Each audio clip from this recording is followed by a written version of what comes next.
All right, Andrew Hagar is my guest today. He is a singer, songwriter, and guitarist, and former underground MMA fighter and trainer.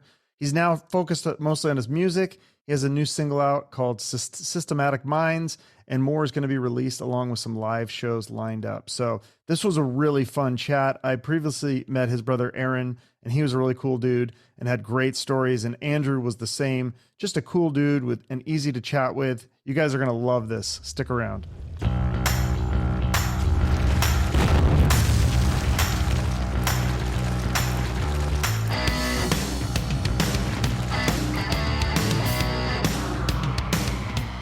No, yeah. So yeah, the jujitsu and stuff. So the celebrity. So did you ever come across Rogan then? Because he's really into that. And he's into that world.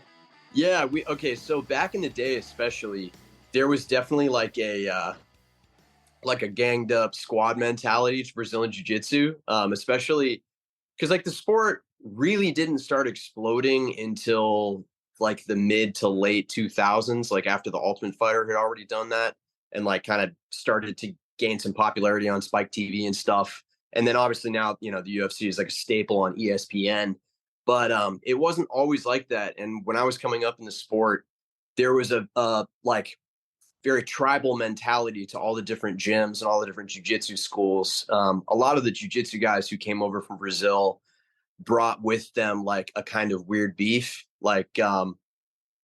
So yeah, I didn't train at 10th Planet, which was where Rogan was training. I knew some of the guys there. I've like met a lot of those guys and have subsequently trained with a lot of them now that, the community is a little closer together, but I never encountered Rogan. And it's funny because like one of my best friends and training partners coming up was really good friends with him. And he would come train stand up with me and do MMA at the school that we trained at. And then he would go train jujitsu specifically at 10th Planet with Rogan and Eddie Bravo and all those guys. So I was like 1 degree away and I never met him. And it's a shame because like obviously he's been under fire a lot in the media, but I think he's a really interesting guy. Like again, one of these people that's like kind of a classic Renaissance man and does so many interesting things. And I would love to just have a conversation with him, not even on a podcast about, just his path, you know?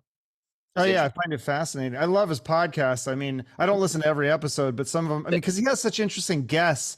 Like he Exactly. has these scientists and doctors, and then also comedians and sometimes musicians. And what Yeah. was I just listened to like the Pauly Shore one. That was really Oh entertaining. yeah. I had to Yeah, tune in on that one too because being a like somewhat of a '90s kid, like yeah, I grew up on Pauly Shore movies, and it was really interesting to hear what he had to say about same thing. Like that's a guy that's accomplished so much that kind of just the world forgot, and now he's finding more relevancy through like Jam in the Van and stuff. But yeah, it's interesting. I like a lot of his guests, and again, people pile on a lot of criticism to that guy, especially over the whole whatever shall not be named thing. But but just in general, I do find a lot of his guests incredibly fascinating. yeah. Well, I feel like the people that don't like him don't listen to him on the show because Yeah. he gets this reputation. He's this like alt right wing guy, and he'll tell you on the podcast. He's like, I've never voted Republican. He's like, I'm Exactly. liberal, and so Yeah. that's why it's so funny that people are like, oh, he's right wing. I don't like him. I'm like, he's actually not right wing. And but No, yeah, anyways, it's just people, listening to the media and formulating an opinion based on someone else's opinion, as opposed to actually taking the time to look at what's being said and formulate their own opinion. And that's a massive problem in the world today in general. That's a problem I've had to deal with too. There's plenty of people who love me without ever knowing anything about me or my music, and plenty of people that hate me without knowing anything about me and my music. And both of those kinds of people are all up in my DMs on social media, and it kills me. So wow. So wait, why did I understand why people would like it? Because it's like they want to get into that world or whatever. But why would people hate you?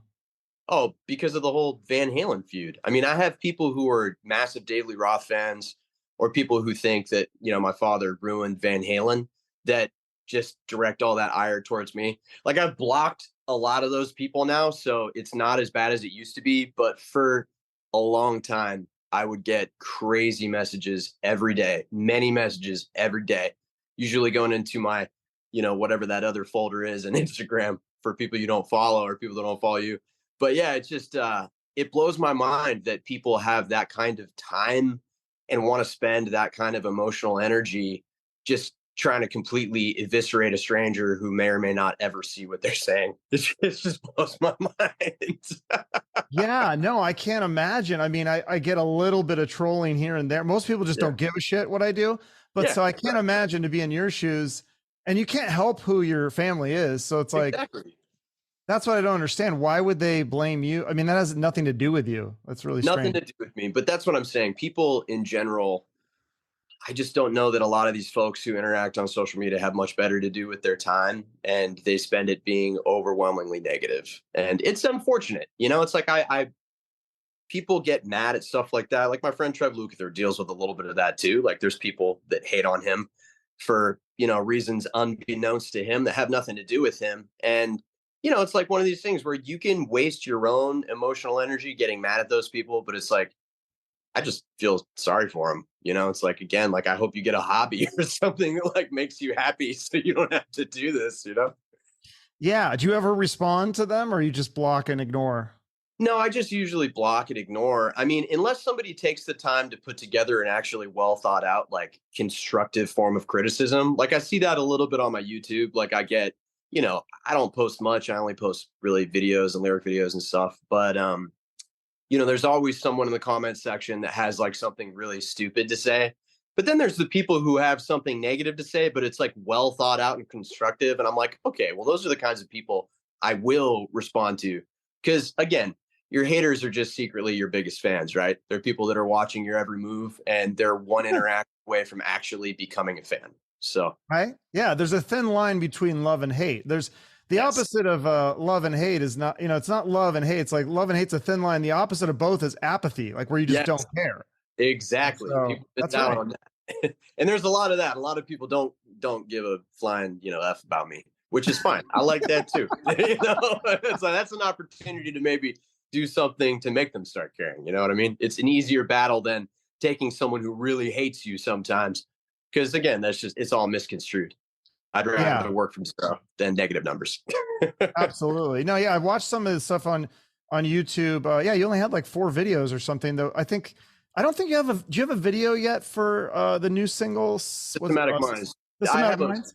a lyric video, a Okay. visualizer. Like one of the things about the modern day music industry is, again, like it's very expensive to make a video and there's pretty much no return on it. Like a lot of publications too that you would use to get maybe a little bit more traction, but in my experience they don't even really help much. Like if you spend whatever 10, 15, 20, some people spend $100,000 on a music video, which just blows my mind. And then they get a write up in, let's say, Rolling Stone, and it's like you might get an extra couple thousand views off that, and that's it. It really doesn't move the needle in any meaningful way, and there's really no return unless you already have a big YouTube and you're monetizing the videos on YouTube, which again, I haven't really done much on YouTube. I've released a few music videos for my previous projects that weren't self-titled, and they're on different YouTube channels. But yeah, I don't know, man. It's not really worth it these days.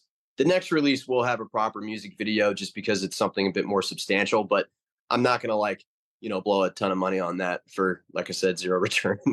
That's interesting. Yeah, because I see so many bands with music videos that are I mean, they look to me to be professionally shot. And Yep. I'm wondering, are they going in debt making that video? Or is it a thing where like people help out? Like I know like some of the bands that I love from the 80s and stuff are on like Frontier Records, which is a Oh man. smaller label, but they Yeah. make good videos. And so, I mean, to me, it looks professional. I'm like, I wonder, are they making money off this? Are they losing money? I don't know. Well, I mean, a lot of times when you're working with a label too, they're giving you money to make a music video. And then the label also will have, connections sometimes to different directors, different editors and stuff, and they'll put it all together themselves and bankroll it. And then that's a recoupable cost for you.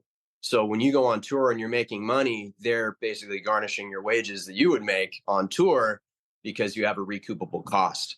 And a lot of that stuff is contractual. I'm sure you and everybody else has heard about like 360 deals where they're taking a small or sometimes very large piece of everything you do, including your own merch that might exist outside of the label scope.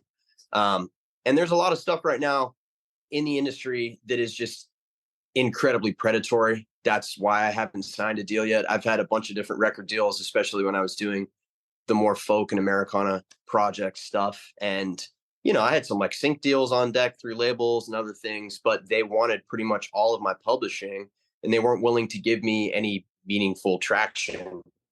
It's like, again, like at this point, I think it would be better to do just something like a distribution deal where I could get out to like bigger channels and, get on maybe some more efficacious playlists and stuff like that, just be put in front of more people. But it's very challenging right now for an independent artist, and especially for people that write their own music and aren't doing just whatever kind of copycat trend chasing stuff, because that really seems to be all the labels want to mess with right now, especially people that are developing on TikTok. Like, I haven't taken a lot of time to actually carve out a niche on TikTok, and that's to my own misfortune. Like, pretty much all the labels I've talked to, all they want is just to see traction on TikTok, because that's one of the only things out there that's actually going to provide like a one-to-one, upgrade to the rest of your stuff. Like, people on Instagram, I have whatever, I think over 22,000 legit followers that I've never paid for or boosted or whatever on Instagram. And when I make a post about my music or anything that links off of the platform, I'm lucky if 5% of my user base sees it. And that's just a huge problem with social media in general right now, is everyone's trying to get you to stay on the platform, consume their content. If you're an artist or any type of creator that's got things off the platform, the only one that really doesn't completely crush your natural engagement is TikTok. But TikTok's a different animal, especially for people like me that don't really want to share that much of their personal life, like it's a little more difficult to make content for that every day. Yeah, well, but you can post clips of the song, or could you post a full song, I guess? I mean, yeah, I think they recently expanded their videos to include longer form stuff. Not really long, but long enough for a song. But again, I've seen the same problem on TikTok. Like I said, I don't have a huge following on TikTok, but when I, do a duet with another video, or like take another video and make some content with that, like that does infinitely better than when I post something to my music. Again, like, it seems like TikTok is kind of squashing the engagement on music based stuff, which is interesting because I don't see that happening for every artist on there. But again, I'm not super fluent in TikTok and the algorithm on there. Not that I'm fluent on Instagram, but I'm just, more used to it, I guess, and understanding Yeah. how it works.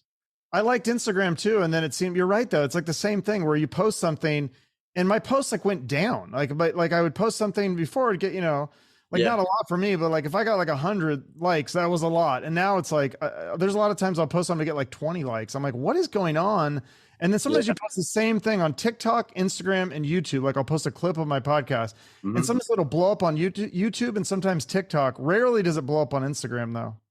Yeah, it's really interesting. I think what happened recently with Meta, the fact that they started allowing people to like pay for verification badges, Yeah. services that are starting to come with that too. Like, I got my check mark before all that started happening, but I looked into what they were kind of trying to push because I was just interested based on what happened with Twitter. Like, on Twitter, it was a completely unmitigated disaster, and people were like posing as real people, buying a blue check, which was very easy to get, and then using it to kind of, dismantle whatever it was this other real person or account was trying to build. And I was just like, oh man, this is probably going to be the same thing on Instagram.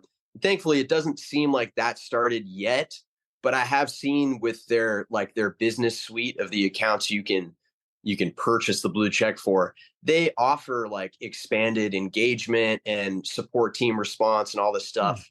And it's like, I get like a ton of fake accounts every week that are trying to be me or someone in my family, which blows me away because it's like, who the hell am I? Like, why the hell are you going to pose as me? Like, and try to solicit people for nudes or for money, or like, what the hell is that? That's crazy. But I deal with that all the time, and support never does anything. I have, Huh. I always blow it out on my story and have multiple people report the account. Tons of people are reporting it, but then the support team doesn't do anything about it, and these accounts don't get banned. So I guess buying into this new program they're doing is supposed to like, make your support requests more visible, I guess, Hmm. which, if that's true, maybe that's the move. I don't know. But the way it stands now, it's basically just an ad driven attention economy. So, like, if you want to get more attention on your stuff and you want your normal natural engagement, you now have to essentially boost the post and pay them for it. And they make all the ad tools very unnecessarily obtuse. Like, I used to do marketing for a living and data analytics, so I'm very familiar with all this stuff. And I couldn't tell you the click through rate on one of my ads if I wanted to. And that's arguably one of the most important pieces of data. But they make it so difficult to get that information. It just blows me away.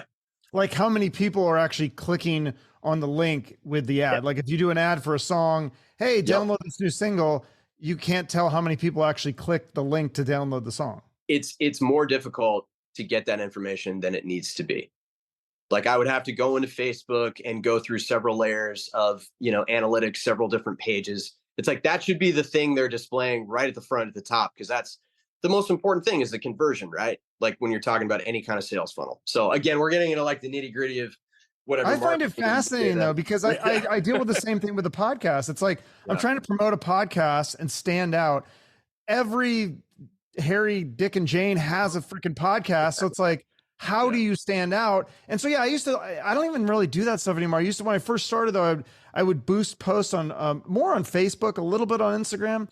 I was like, I don't think this is helping. I don't think this is doing anything. Like maybe I'm getting more Facebook followers or whatever, but it's like, I don't think it really means anything, because then when you post something, like you said, you're lucky if 5% of your followers even see it.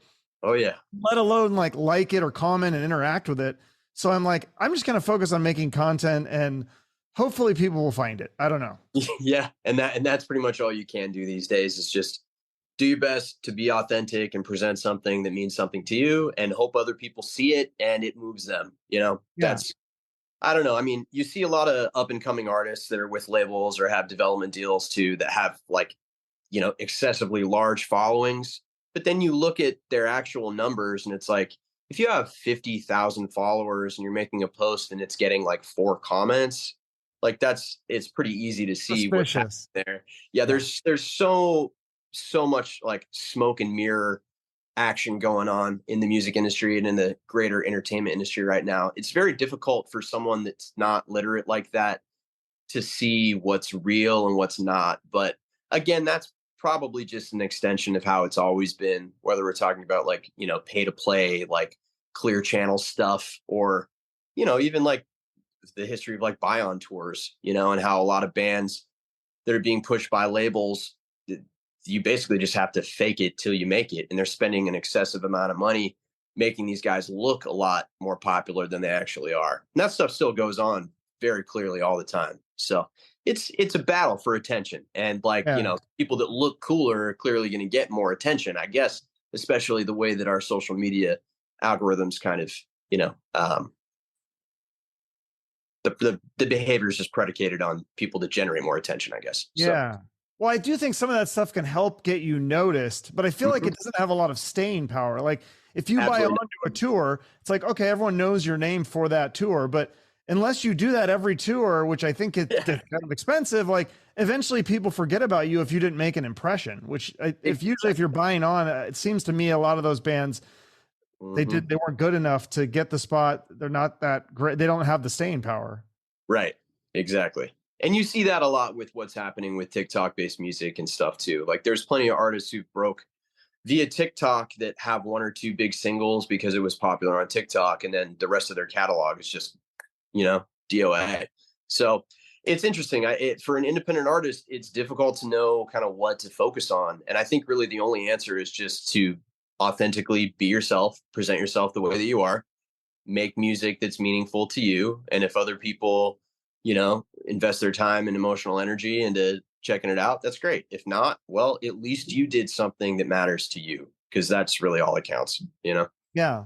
Well, I think too, like doing podcasts and doing like just working hard, like doing shows. Like I talk to so many musicians who they don't tour or they don't do shows. Like they'll put out an album and they'll want to come on my podcast and talk about it. And then I'm like, okay, so like, are you doing a tour? Are you doing show? Well, we've got like 1 show. It's like, what? Like you got to get out there and promote it, like podcasts, but also like shows. You got to go to towns and like, play small venues and make fans of the people. I think in real life, I think that in some ways works better than social media. Like actually meeting people face to face, they're going to remember it. I completely agree. But again, that comes back to costs. Like if you have a label or an independent investor that's helping you with all these costs. It's more expensive to tour now than it's ever been before. And for independent artists that aren't making money via Spotify or aren't making money off of a sync deal, it's like you have to be pretty much independently wealthy to go do this, or you have to be, it's like one thing is a solo artist. If you're in a band with like four people, you're all sharing publishing on songs, you're young, you don't have a lot of other things going on in your life.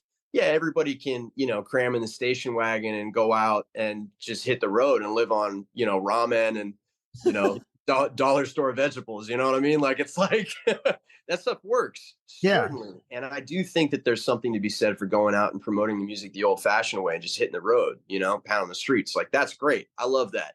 But again, it's very cost prohibitive these days. Even gas, whether we're talking about plane tickets, like, oh, you want to do an East Coast tour, you live in California, cool. You either schlep your gear all the way across America in a van, which is not easy, it's not glamorous, or you fly out there, you rent instruments, you rent a van, you do all this stuff. It just, everything adds up.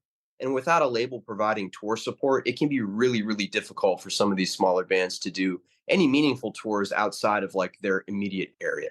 And that's probably why you don't see more people, playing more meaningful stuff than just like one or two off tours and shows. Like, it's just really hard now, it's very difficult. What about if you team up with other bands that are, in a similar situation? Like if you got like 3 or 4 or 5 of you guys together, I mean, you're saying like piling the station wagon with a band, but what if it's like Yeah. 5 bands? Does that make it even a little bit more cost effective? I mean, if let's just posit something. So let's say me and 2 other bands, that's what, maybe generally 4, 8, 12 people, plus, a driver, some sort of tour manager, production guy. A guy can do it all. That's at that stage, you kind of need a tour manager who also is going to, be working sound or front of house, who's going to be, going to talk to the promoter after the show to get you money and all that stuff. Like, you can certainly do it all yourself, but it's very difficult when you're out there. I've been in those situations before. But let's say you got 12 people. It's like you're gonna rent like a massive Sprinter van, have all 12 people cram inside, get a trailer, like tour with everybody using the same equipment. You can certainly do that. But again, like, it's going to be really difficult unless your merch game is incredible to even break even on that tour, just by the kinds of guarantees you're going to get from promoters, especially at that level. It's just, again, like, I don't think a lot of people really understand and realize how difficult it is to tour. And the more you're stretching it, the more difficult it is for the bands, which, again, touring's not easy no matter what. Even if you're in a tour bus, it's still very challenging to get up there and do, the best you can every night. If you're not sleeping, if your nutrition's not good, people do it and it's great. And like, I've been there as well. Like, I've toured in a bus, I've toured in a van, I've toured in my friggin' Subaru. It's like I was playing whatever over 100 shows a year for years before the pandemic. And since then, the costs have only gone up, the barriers to entry have only gone up, the spots that are available have shrunk. It's just it's a very different animal than I think a lot of people realize. And that's why maybe some of your favorite independent artists don't get out and tour much. No, it makes sense. You're right. I mean, it is very difficult. I know another thing that some people do is they'll just do like a acoustic tour, Yeah, just like them with an acoustic guitar. Do you that ever was do me those for a kind of long time. shows? Yeah, That was what you did? like I said, I was playing whatever 100 shows a year with either just me, acoustic guitar, harmonica, sometimes a tambourine on my foot, and then I started bringing out a guitar player with me, and we would do duo acoustic stuff. And that wasn't the style of music. I did like kind of a folk rock EP. It was like a psychedelic folk rock EP, the SOS EP, and I had my buddy Scott come out with me to tour that. And it's like, we didn't write the songs acoustically, to be performed acoustically. But again, I couldn't afford to put a band together, pay them, and then go out on tour and have all of that stuff. So I took what I could get, which meant me and Scott were driving around in my Subaru going to different shows and stuff. And we took it all the way from, Northern California to the bottom end of the Gulf of Mexico and stuff to play festivals. And I mean, I put a lot of miles on my old car just trying to get it done. But again, like, thankfully I had a merch company at the time and we were selling shirts. And so I was able to make a little bit of money on top of what we were doing. But all of that was by keeping our costs down, just doing a 2-person acoustic show. I didn't need to bring a front of house guy. We were going to collect after the show ourselves and dealing with all that stuff ourselves. We didn't have a tour manager, we didn't have a production manager, we didn't have anything. So, it's a different kind of thing than a lot of people expect. It's not glamorous at all. No, yeah, it's crazy. I just saw, I just went to a show and I drove to Vegas, because I'm a big fan of Ugly Kid Joe. They were like that Yeah, 90s band, I'm and a they big, had Fozzy with them, which is like yep, Chris Jericho, and then man. Pistols at Dawn to open. So it's 3 bands, and the tickets were like $20, which was insanely cheap to me. Yeah, But I bought a hat, a t-shirt, and a poster, and a there you lot of go. merch. So I think I helped out. I think I did my You part. did. That's Yeah. meaningful. And that's what I'm saying. If you really want to support an artist, like, yeah, go to their band camp, go to their show and get some merch. Like, do things that are going to actually put a little bit of money in their pocket. So, whether they're getting some lunch at Lowe's or something, you know what I mean? Like, or Love's, like something, some truck stop somewhere. Like, it all makes a difference when you're actually putting money in the band's pocket. Like, going and streaming their song on Spotify is great too, obviously, because that's a bigger part of the whole, interaction. But that's not gonna really do it for an artist. If I get whatever 100,000 streams, it's like I'm lucky to make whatever $1,000, if that. I'd probably make 500-600 bucks off that, which is seemingly a lot more than most people are getting these days, like stream wise. But money wise, it's like I couldn't even pay my rent. You know. But then again, I live in California, so maybe that's my bad.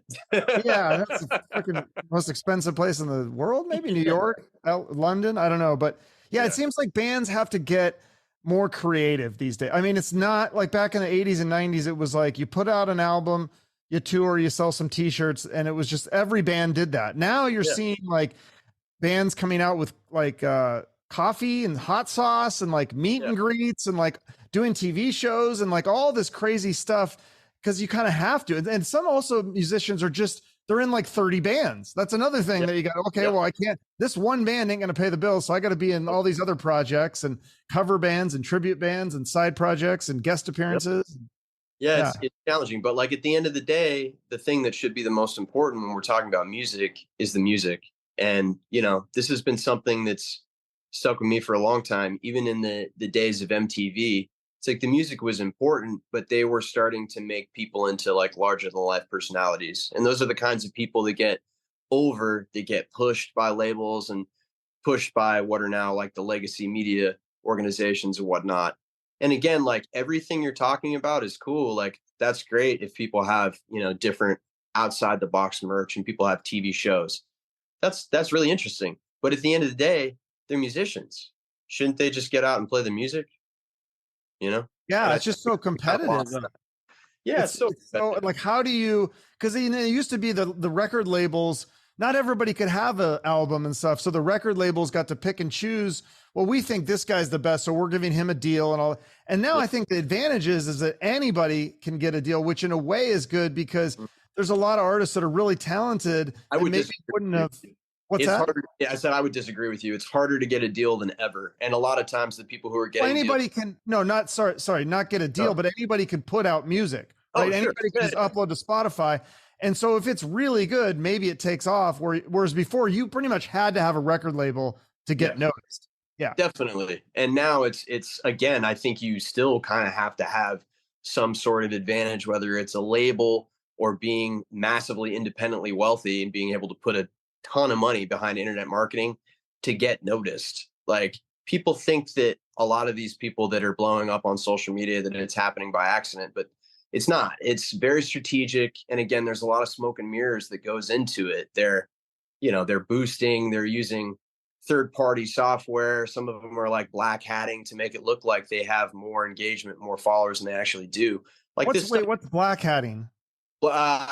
you can go to like a third party site on the internet to essentially have people like a lot of labels do this. People don't know about this stuff, but there's a lot of labels that will get phone farms to juice up major artist streams. So, like, let's say I'm not saying she did this. I'm just using this as an example. Let's say someone big like Beyonce or an emerging artist like the Kid Leroy is acquired by a label and they get a distribution deal and they say, okay, we're going to guarantee you a certain amount of streams, a certain amount of traction. There's really no way, even using their natural reach, to guarantee that you're going to get a certain number. So what they do is they pay a third party individual, third party site to go in and use a VPN to get streams so they can guarantee a certain number of streams for this person so they don't lose out on all this money from a digital distribution deal or from a sync deal. Or let's say you want to blow somebody up and make it look like they have a huge following. They've been doing this for years, and it's very similar to what they used to do in the days of radio, where they would pay for spins on radio stations so that they could chart and then people would make money. It's just it's a tale as old as time in the entertainment industry, but this stuff happens more than people realize. And a lot of your favorite massive artists, probably anywhere between 30 and 50% of their streams are completely washed, you know? That's crazy. I do remember seeing some clip of some rapper. I don't know who it was, but yeah, he was showing, Yeah. they had all these phones like lined up, plugged in, Yeah. streaming the song on repeat. I was like, that's Yeah. so dirty. Like, but And yeah, you're right. they're It's all probably been on. going on forever. Check it out. This is something that they can do as well. Like, say you're getting ready to go on tour in Europe and you don't have much of a fan base. Say you're going to somewhere like Stockholm, Sweden. You use a VPN to source all of those things, all of those little phones that are on a Spotify family plan. You make it look like they're in the same household in Sweden. You put your song on a playlist with other artists who you want to be mentioned in the same kind of keyword searches with. And then you can essentially target a whole demographic and build a whole demographic for yourself in a foreign country. Very easy. Spotify's been cracking down on the VPN stuff over the last few years, just like Netflix did. But people still do this, and people are very sophisticated in finding ways around this now. So a lot of artists have done this. There's two guys, I think, I forget what country they're from, but two guys in Eastern Europe who made a bunch of like minute and a half long songs that were just like garbled instrumental random music. And they used a kind of situation and setup like this to make themselves over $1 million because they streamed each song like whatever 100 million times. And to this day, I don't know if there's been any legal action taken against those guys. Obviously, their music was taken down, but through their publishing entity, they still made money on the songs.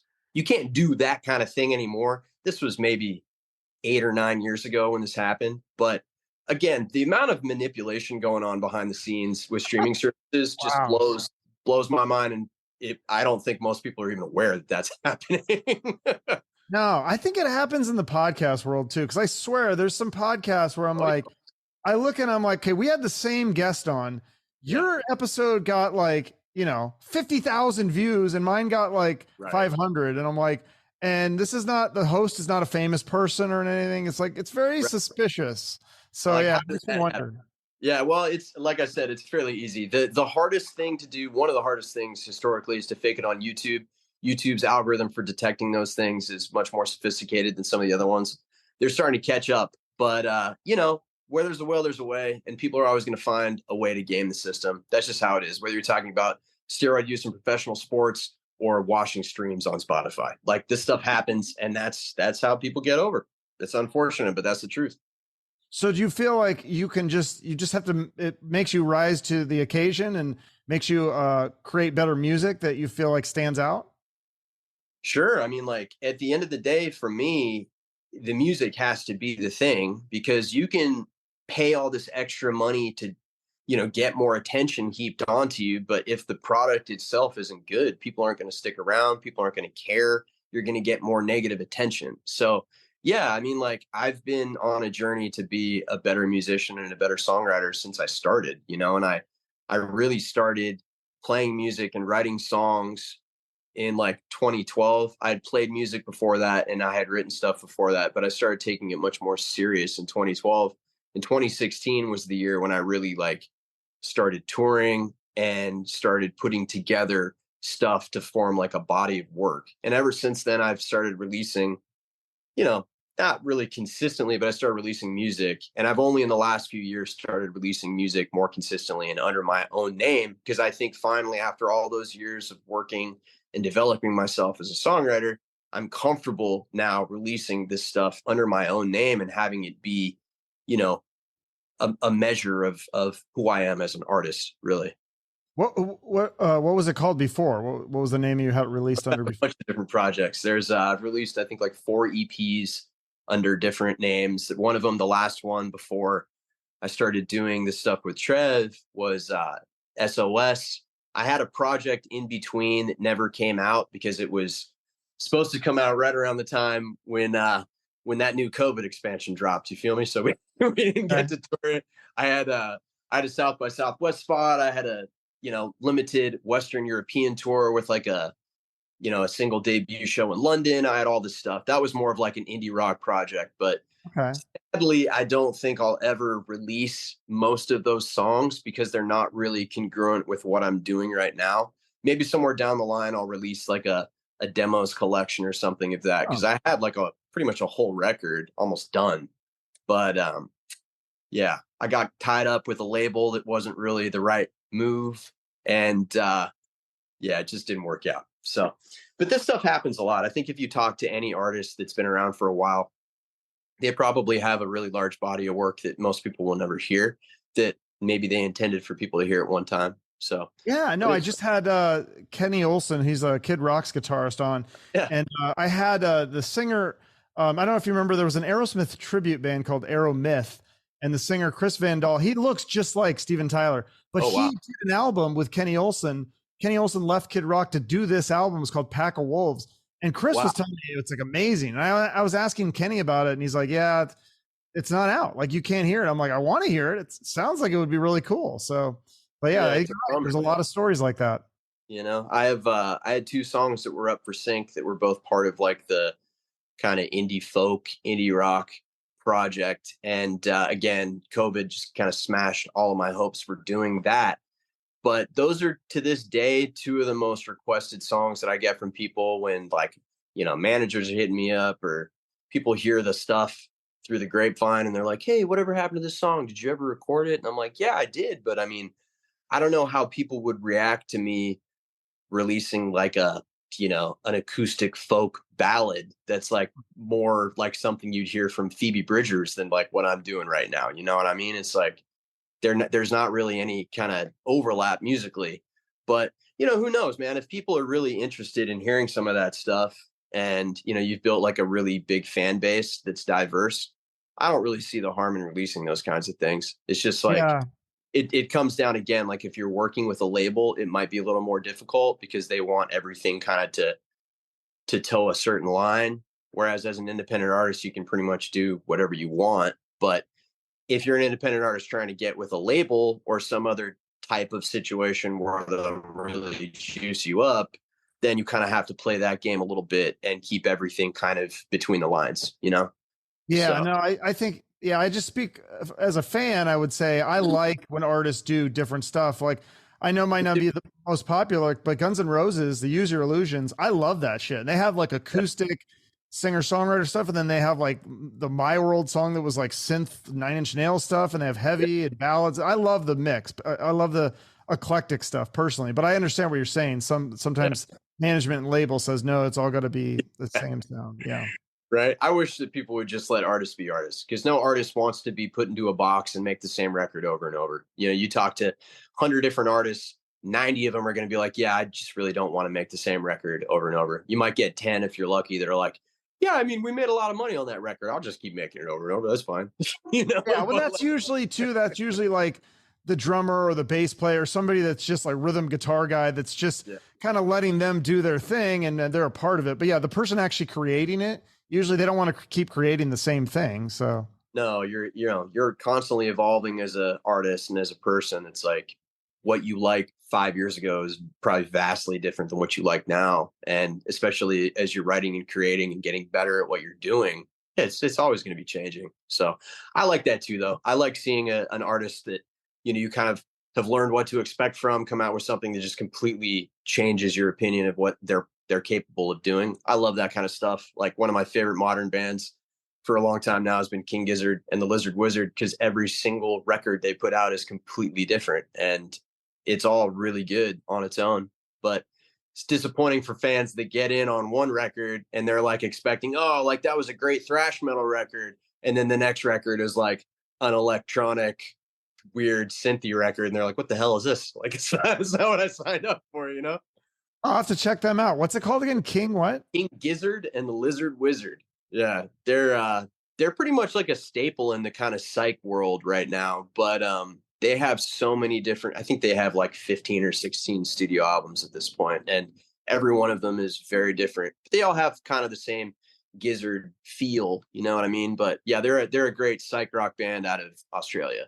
Okay. Yeah. What else are you listening to? Because the stuff you're releasing, it has a kind of more modern rock Mhm. feel that, but it's also, you said like psychedelic, a little bit garage rock or stoner rock, but I think it's more melodic, I think. Yeah, it's more melodic than that. I'm just talking about like what I was doing before. I had more of like a garage psych Yeah. with my good friend Trevor William Church, who's big in the underground metal scene with his band Haunt. But no, I mean like in general, the stuff I listen to a lot of garage, a lot of psych music, a lot of folk. Um, and for the most part, I mean like anything that's really like I like songs. A lot of the modern music industry is obsessed with, "Hey, I'm doing an interview, man. Who is it? Is anybody Come find back it? in 15 minutes." Somebody, I'm at the studio right now. Love you too. I'll see you soon. Sorry. But No. yeah, that was random. But no, anyways, I really like songs. Most of the modern music industry is like, they're like vibes. And it's like, cool, it's a great vibe, but like what's up with the song? Like, what'd you write it on? Did you write it on guitar? Did you write it on keyboard? Like, did you write it on saxophone? Can you sit there and play it for me and sing it just by yourself? You know what I mean? Like, that's really what it comes down to. And I really appreciate it when it's an actual song and not just like 15 people that sat in a room together and like wrote something. You know what I mean? Because that's what a lot of modern pop music is about. And it's like if it's got 10 different writers on it, it's like what are we doing here, guys? Well, and yeah, isn't it a lot of that stuff written by the same people? Yeah, they're the same writing teams. I used to be before the pandemic started. I had started to kind of like carve out a niche for myself in the songwriting community as a lyrics guy, and so I'd be in a room with 3 or 4 other people. An artist would come in. You'd have a conversation with the artist, almost like a therapy session, and talk to them about like what they're doing, what they're working on, what they're going through in their life. And then you'd be like, "Oh, okay, cool. That's a cool idea." And then you'd take like a little idea, come up with like a melodic hook, fit some lyrics in there, and then just like, whittle it down until it's something else. And I think there is a magic to that as well. But I vastly prefer seeing like, look, take somebody like Elliott Smith. Everybody Oh, that's love him. Of course, everybody that's a songwriter loves Elliott Smith.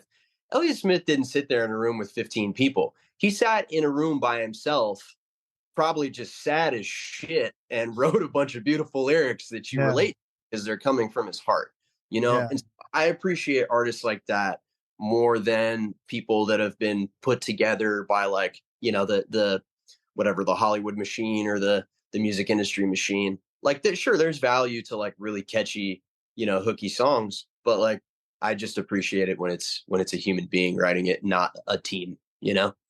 So, but Yeah. that said, yeah, I really love there's some great bands coming out right now in like the psych and garage scene, bands that I've been listening to for a long time too that are doing new things. Going to see this Canadian band Wine Lips pretty soon, and I love them. If you're into like garage and punk and psych music, they're like, I think in my opinion, one of the coolest new bands, and they've been around for a while, but they're kind of starting to break out a little bit. I feel like another one, Teen Mortgage, is really good. I think they're based out of DC, and same thing. It's like a grittier, kind of more punk inspired, kind of garage psych aesthetic.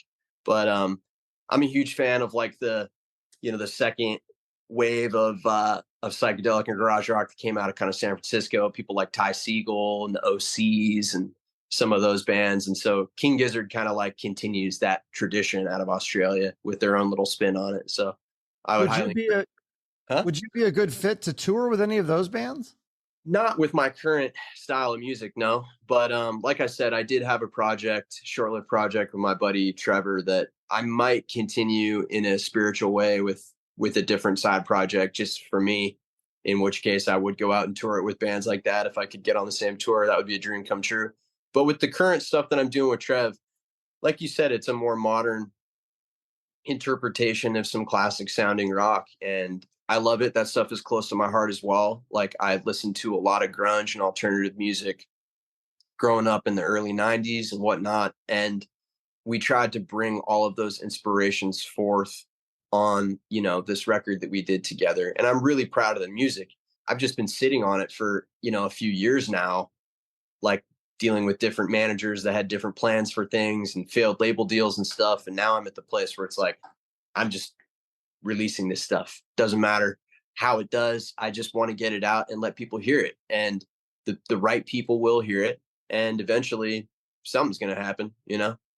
Yeah, would you tour like I think did you tour with Collective Soul? Like cuz this would be a good fit for them. I feel like that would be a good package. For sure. I know those guys really well. And I opened for them God, what was it, 2018, I think. I opened for them on a pretty big tour that year and we had a good time and all those guys are great. But yeah, I think you're right. Like getting on with a more kind of 90s oriented band would be really cool. But as it stands, like we're working on getting the right booking agent. I was working with a booking agency for a while that wasn't really doing much with me because again, I'm not like a huge artist or something, but I got hope for the future that things will move in the right direction. Cause again, it all comes back to the music and this is objectively good music. So Yeah. Well, and also like some of the connections and stuff too. Like, so you're friends with Trev? Cause I think I had the band, are you familiar with the band Slaves to Humanity? Cause that's like an yeah, LA band. yeah, Yeah. yeah, So like those guys and stuff. Like it'd be cool to see like you tour with like them and yeah. they did a show with Butterside, which I don't know if you're familiar with them, but I'm like, why can't we get some of these bands together and tour? That's like what I was saying earlier. Like if there was a way to make it financially make sense, I would love to Yeah. see something like that where it's like, 3 or 4 bands, but I know that it's like with the money and stuff, it's hard to get all that stuff Yeah. together. But no, yeah, I've actually talked to some of the guys from Slaves to Humanity because Trev produced a couple tracks for them as Yeah. well. And they're really cool guys. They're young kids that are like really Yeah. hungry to get out there and do it. And I really admire what they've been doing already. They've already got a pretty decent little amount of traction with the local like Southern California circuit. They've been playing at with the House of Blues and all these other bigger venues, which is awesome, and a lot of cool stuff in LA. And yeah, like we've talked about playing shows together, and I would totally be down to play shows with them. It's just a matter of again finding something that would work for everybody. So I'm Yeah. totally. Well, I'm only in Phoenix, so if you didn't tour, maybe I just drive over. They did a show, and it was like it was Butterside, Slaves to Humanity, and Violet Saturn. I was like, oh, I've had members of all 3 of those bands on my show. I was like, I want to come to the show, but couldn't make it. So maybe the next one, and maybe you can jump on and do it. I think it'd be fun. Would love Like to. the Viper Room ever? I've never played the Viper Room. I've been to plenty of shows there though. I was on a different circuit in LA. There's a couple different circuits, but I was playing monthly review shows. I had like a residency at the Hotel Cafe, played Gold Diggers a lot, Canyon Club, all that stuff. But I didn't really play the Viper Room or any of those kind of more rock shows in LA because I was doing a different kind of thing, different kind of Sure. music. But Yeah. yeah. But now you're doing the rock stuff. I mean, like it would be a good fit. It'd be cool. For sure, yeah. Shout out to like Dirty Mondays. They're doing some cool stuff at the Viper Room and Madame Siam. We were supposed to play a show for them, and there were some weird complications that happened on our side of things, and we couldn't make the show. But yeah, I'm looking forward to playing a show with them pretty soon. So we'll probably Yeah. not. So the singles that are out now, you said there's a full album, so there's going to be more coming. Yeah, there's a lot more coming. I'm probably going to split the album into 2 EPs because it just doesn't make sense to release a Okay. full record right now. Again, without a label push or a little bit more significant kind of capital contribution, it just doesn't make sense to do it. But I've been releasing singles pretty steadily now from the record, and the plan is to release the first EP in June. I haven't set a hard release date yet, or I haven't announced it yet, at least. But we do have another single coming to kind of bookend that. And I think this is going to be a really fun song for people that have been paying attention to what I'm doing. It's kind of like Red Light Appetite Part 2. It's a big, bombastic rock and roll anthem that I think people will really enjoy. And there will be a music video for it as well. So Okay. right Yeah. now, Yeah, we just put out Systematic Minds, which is my favorite song on the record. It's more of a slower tempo, like mysterious, almost Duran Duranish kind of vibe. It's really cool. And like I said, slightly psychedelic in parts. And it's the first song Trev and I ever worked on together back in December of 2020. So it's really, really exciting for me to finally get this out, because since we like literally since maybe 15 minutes into us sitting there and writing together, I was like, oh, this is sick. Like, you just know, like, it's a good one, you know? So I'm really Yeah, excited. Mine's. that one's really cool. The Red Light Appetite is cool. And then there's Judgment Day is available and Cold Life Karma. Tell me Yep. about Cold Life Karma, just because I'm just curious what that's about. Because that lyric, like Cold Life Karma, you can't run from a cold hard fact. Cold Life Karma is at your back. Like that's kind of a cool lyric. That song was about somebody or something that I had dealt with that had stabbed me in the back kind of significantly in my music career.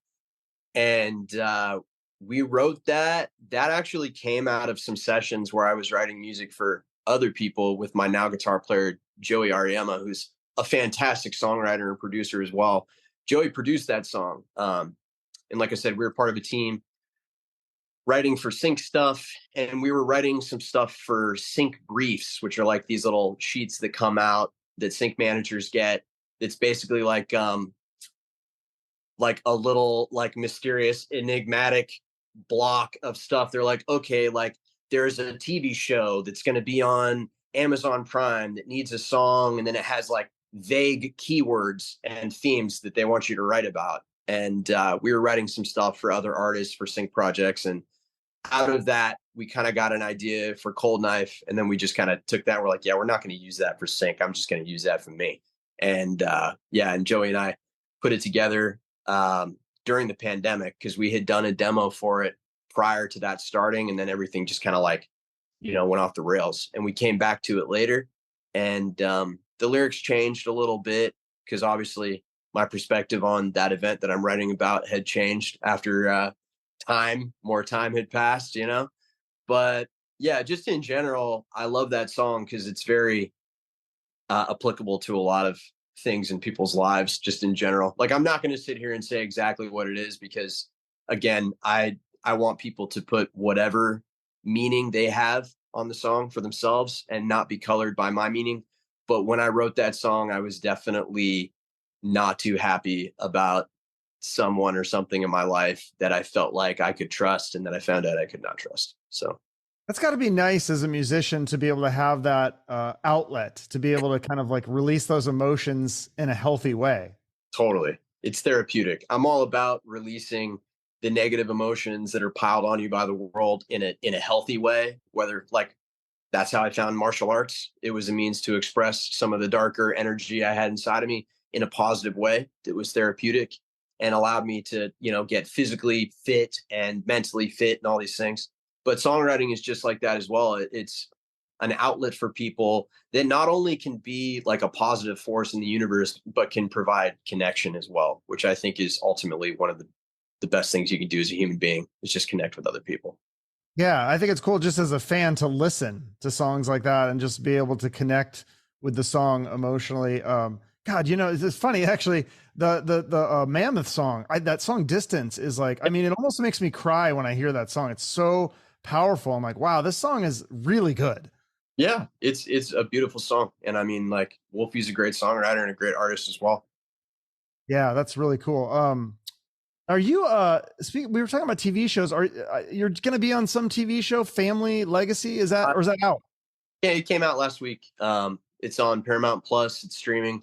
Our episode is available for free on YouTube and Paramount Plus for anybody that wants to watch it. It's called MTV's Family Legacy, and it's a show I shot last September. I think I did about 7 hours of interview, and yeah, we got a pretty funny little 15-minute segment on the episode. It's cool though. They basically interviewed a bunch of second generation kids of famous MTV adjacent like pop and rock and roll stars, and it was cool. It turned out well. It turned into a show basically just about old MTV archival clips. So like our episode, for instance, they have a lot of footage of me like watching the VMAs. My dad won the VMA for Right Now and some other stuff and some of the old music video clips. And yeah, it was just a fun little project. But they synced Red Light Appetite and the music videos while they licensed. So that's cool. Got a little bump in streams from that and some extra traction and engagement on social media. It was a fun project to be a part of. Yeah, so that I'm gonna have to check that out. I have Paramount Plus, and then you got to be a DJ on the Aussies Boneyard. Was that fun? Yeah, that was pretty cool.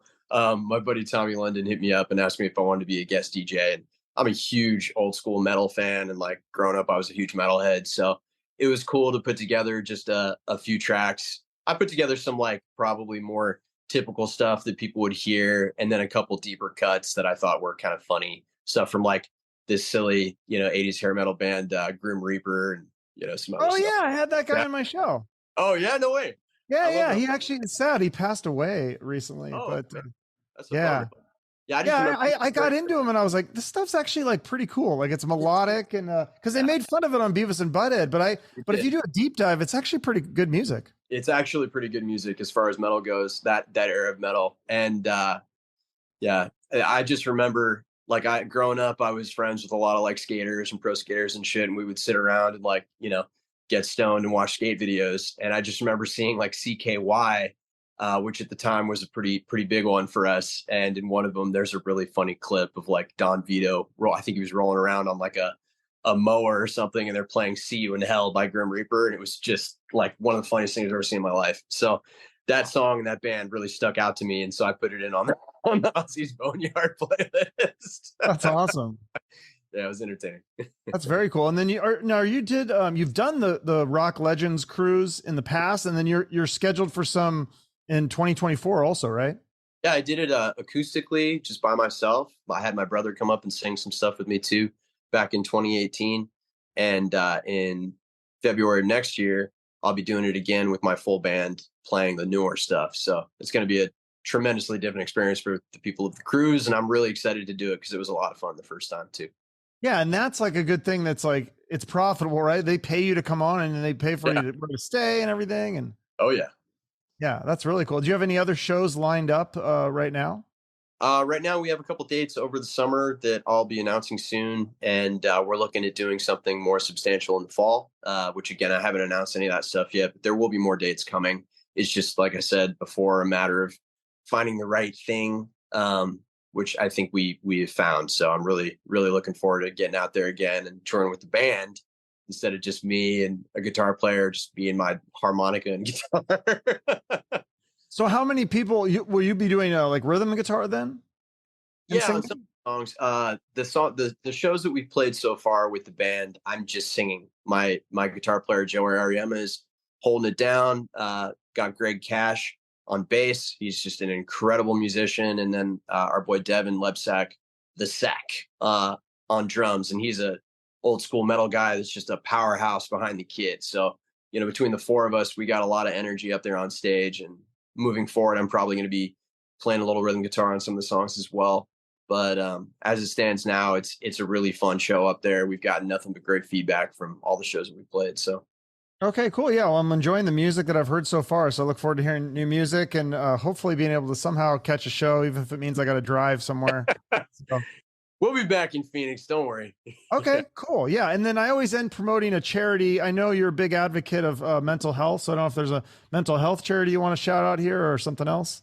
Yeah. The American Foundation for Suicide Prevention, they do great work. I've had a profound impact in my life from unfortunate situations with friends that have committed suicide. So I'm a big advocate for getting help, talking to somebody. Resources are available. And I think the American Foundation for Suicide Prevention does a great job of providing options for people in education. But just in general, yeah, that's like part of the reason why I started playing music was a good buddy of mine committed suicide. So helping to change the narrative on that and educate people as to their options, I think is a huge part of my mission in life and in music. Yeah, it sucks because I'm a big advocate of mental health myself. I was a counselor for 17 years actually, and I remember in the 90s it was like anything mental health, it was like a stigma. Like if you went to therapy or counseling, like, oh, you're crazy, there's something wrong with you. And it's like I think they've done a lot better job of kind of destigmatizing that, but there's still people that are just, especially men, I feel like are ashamed to seek help. It's like a weakness or something. So yeah. Yeah. Yeah, I agree completely. And I'm happy that we're living in a time where the conversation is changing. It's becoming destigmatized. And, just in general, it's becoming more widespread that men are talking about their feelings and their struggles with mental health. And the narrative is changing. I think that's a beautiful thing. And any opportunity I can get to bring a little bit more awareness to that and help change a narrative is, a really good thing, in my opinion. Yeah, So, I think it's just like the way society has gone. I feel like mental health, it's like we had to do this because I feel like people's mental health is struggling. I mean, you're seeing it in the news and the media and stuff. I mean, you're seeing the worst of people's mental health. And it's like, but I think a lot of people are struggling that are silent, that are just struggling in silence, that aren't posting it on social media or acting out in some way. Like, and then, so, these kinds of resources and things and educating, I think just going on YouTube and just you can just type in questions and things, or there's a podcast I listen to called The Mindset Mentor. That's like, it's been extremely valuable to me, more so than the counseling education I had. Like, yeah. so things like that can be, that's a good thing about the way the world is with YouTube and all the podcasts and social media and stuff. There's a lot of resources out there. So Access, yeah, that's the biggest thing that needs to change, but the access to the information is getting a lot better. So that's step one, right? yeah, absolutely. Well, thanks so much for doing this. I appreciate it. And I'll put all the links in the show notes. So thanks so much for doing this. I'll see you later. Much, Chuck. Have a good one. Yeah. All right. See you later. Bye-bye. All right. My thanks again to Andrew Hagar. I really enjoyed that chat. I hope you guys did too. Check out Andrew's music on streaming or download it, and catch a live show if he's in your town.